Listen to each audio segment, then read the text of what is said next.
You won't get out. I'm going very slowly.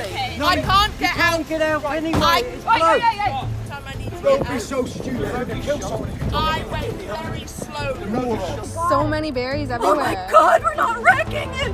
Oh, there's so many berries out here. There's so many berries. Were you born here? A whole long thing when I'm just here for a couple of items. If you need them so badly, why not just put on a mask? My name's 𝐴𝐸𝒂𝒏𝒌. Welcome back. Let's watch as this Karen's explosive outburst takes an unexpected turn, leading to instant karma that you won't believe.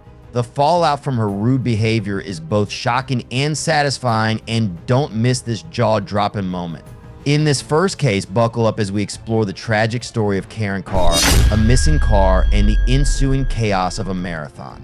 On the morning of May 20th, 2020, on a road in Plymouth hosting a long-distance race, thousands of runners are preparing for the city's annual half marathon. The event is meticulously planned, with road closures lasting several days to ensure the race runs smoothly and safely for all participants. However, a mistake by one racer leads to an unexpected turn that no one saw coming. As the runners set off, the streets fill with eager spectators cheering on the runners. Everything seems to be going according to plan, but an incident is about to disrupt the race and make headlines across the region. Enter Karen Carr, a racer whose journey is unexpected. Karen was in a hurry that morning, and although the road was closed in public, Karen parked her car in front of the barrier to wait for the runners to pass. But because it took too long and the line was still long, Karen quickly lost patience. This caused Karen to act recklessly, and she immediately moved her car onto the track. A man in a white shirt noticed Karen's reckless actions and blocked her car to ensure the safety of other runners, but Karen continued driving. Karen's actions angered the runners nearby, who blocked her car, forcing her to stop, one of whom called the police.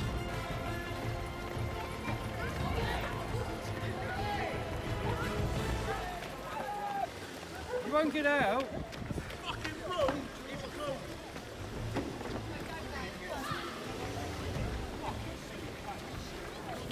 I can't get You can't out. get out anyway. It's Right, closed. You're right, excuse me, I'm a police officer. fucking unbelievable. Listen. You're breaking the law. I have tried time I need to Don't get be out. so stupid. I'm gonna kill someone if you I went very slowly. don't you move. According to Karen, she was late for an important appointment and did not know about the road closure that had been in place for several days. She claimed that the information did not arrive in time, putting her in a dangerous situation when she entered the restricted area. As the situation became more tense, the police were called in to calm the chaos. The marshals decided that Karen Carr would have to wait until the entire race was over before she could leave. This decision was made to avoid any further disruptions and to maintain the integrity of the event. It takes me a long time to get ready. Oh, fuck you. I'm writing to the council. Yeah, you right. I will, because we've had no information at all. Stay there. Don't you move like anything. Stay there. Well, Turn your engine off. you can phone the workshop. Stay there. I have tried Stay there. every which way Stay. to You get. live local. You've driven I past live that up sign. there. You've driven past that sign every day. I know that it was happening, but it doesn't say when you're Every supposed. day you've driven past that Jesus sign. Christ. Stay there. Tell that person to kick me to get. Karen, the wait was not pleasant. While in the car, she was subjected to a barrage of criticism from spectators and runners. Public scrutiny was intense, and social media quickly picked up on the incident, amplifying the criticism and turning Karen into an overnight sensation, albeit in an unflattering way. The incident quickly went viral. Posts, tweets, and comments flooded in, with people expressing their frustration and confusion over how such an incident could have happened. The attention on Karen was relentless, and the criticism she faced was fierce. Many questioned how anyone could be so ignorant about such a major event and the road closures that came with it. This is a fitting punishment for Karen. Karen's actions were classified as dangerous and reckless as she recklessly drove into a crowded area. If several people had not stopped her and the police had not intervened, many consequences, such as causing injuries to the marathon runners, could have occurred. Under the UK Road Traffic Act 1988, dangerous driving is defined as driving that fails to meet the minimum standards expected of a competent and careful driver, including conduct that is likely to endanger yourself or other drivers. If Karen's reckless driving caused an accident, she would face a sentence of between 3 and 5 years in prison and a fine of up to PS5,000. Let's move on to the second situation where racist Karen is knocked out in shame. The incident occurred on May 22nd, 2024 on the High Knoll Trail in 𝒉𝒂𝒏𝒌 Regional Park in British Columbia, Canada. The High Knoll Trail, a popular hiking and nature trail, is where the incident occurred. The situation began when a group of schoolgirls were out for a walk and began eating berries they found along the trail. Their casual foraging action seemed fairly harmless, but it quickly drew the ire of a woman later identified as Karen. According to the video that has since gone viral, the woman approached the girls, her frustration evident. She began by scolding them for picking the berries, expressing her displeasure with their actions. "I pay for this park, and I don't want to see people vandalizing it," she said, her tone sharp and accusatory. The girls, who were not on camera, responded calmly, trying to explain their point of view. "And we didn't destroy it. There were actually a lot of berries everywhere," they said. They seemed genuinely confused as to why their actions had caused such a reaction. I pay for this park, and I don't like to see people wrecking it. We're not wrecking it. There's literally. Why don't you mind your own business? You know, that is the fucking rudest thing you've said to me. Why don't you mind your own business? Why don't you mind your own business? Well, that is the fucking rudest thing you've said to me. You decided Go to come back up where to you us. came from if you want. The tension continued to rise. The woman resorted to abusive language, calling the girls idiots in a contemptuous and demeaning manner. This was more than just an argument about park rules. It had now turned into a personal attack.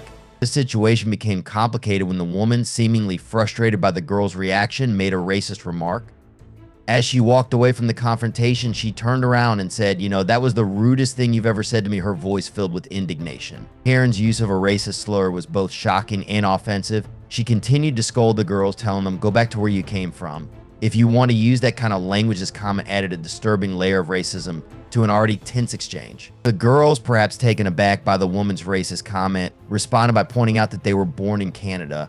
The woman in turn admitted that she was born in the United States but currently resides in British Columbia. This detail seemed to add to the girls' frustration, leading them to call the woman a colonizer and tell her to go back to where she came from. This was the knockout blow that left Karen humiliated and unable to argue back.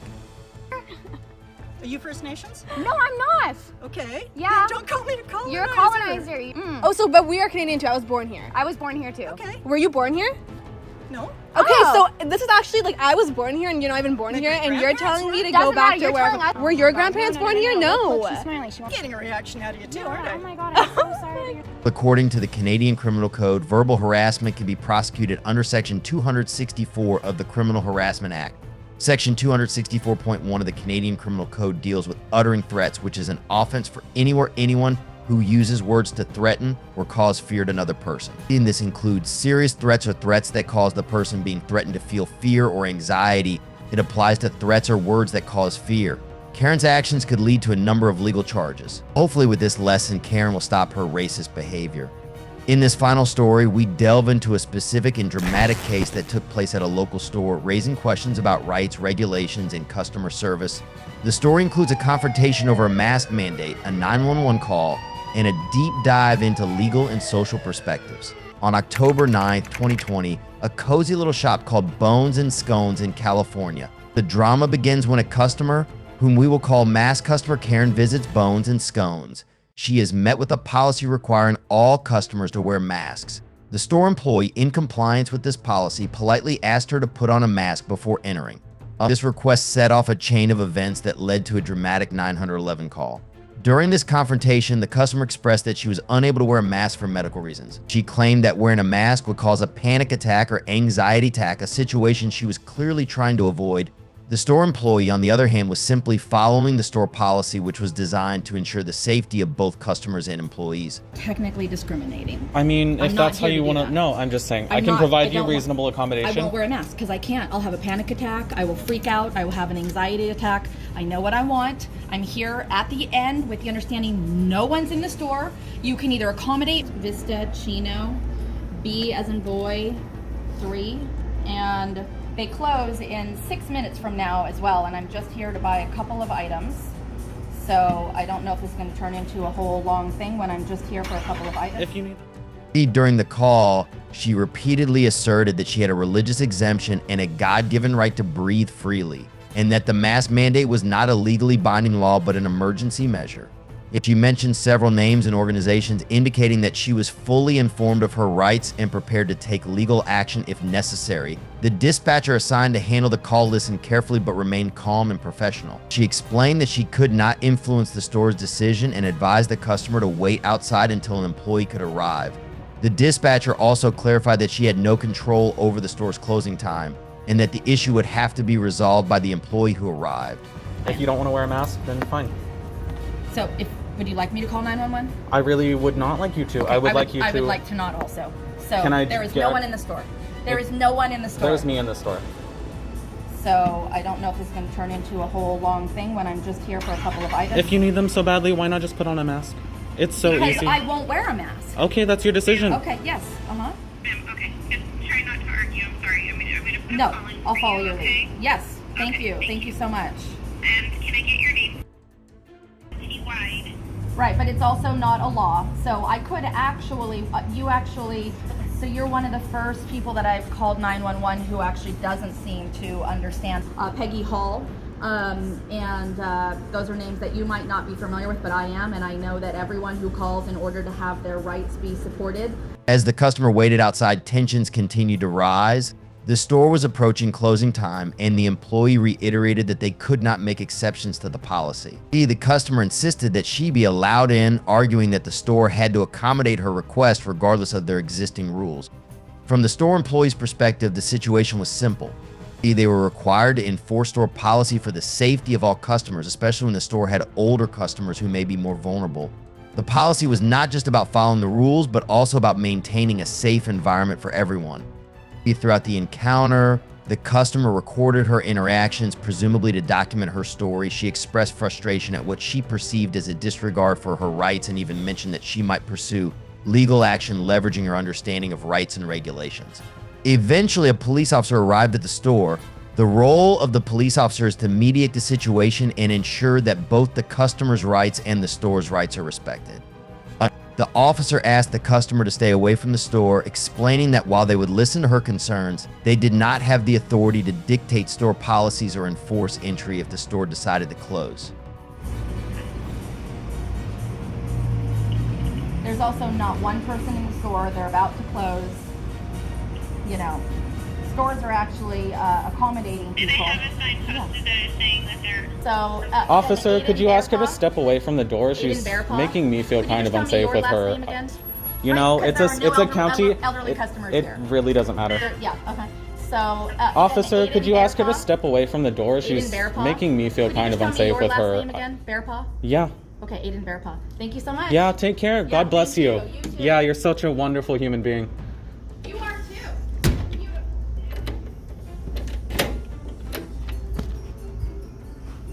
Ultimately, the customer was forced to leave the premises and was unable to purchase her items. This was her just punishment for disregarding health and the law, especially during a sensitive time of the pandemic. According to California Penal Code 647A, disorderly conduct is defined as conduct that causes disorder or disruption of public activity. The law includes touching, cursing, or behaving inappropriately in a public place. Karen's behavior falls within this category of the law. If Karen's behavior continues, Karen will be subject to additional charges with penalties of up to 6 months in jail and/or a fine of up to $1,000. Thank you for joining us in exploring this important and troubling incident. If you found this video insightful, please like, share, and subscribe for more content that delves into current events and social issues. And as always, we encourage you to engage in thoughtful discussions and reflect on how we can all contribute to a more understanding and compassionate world.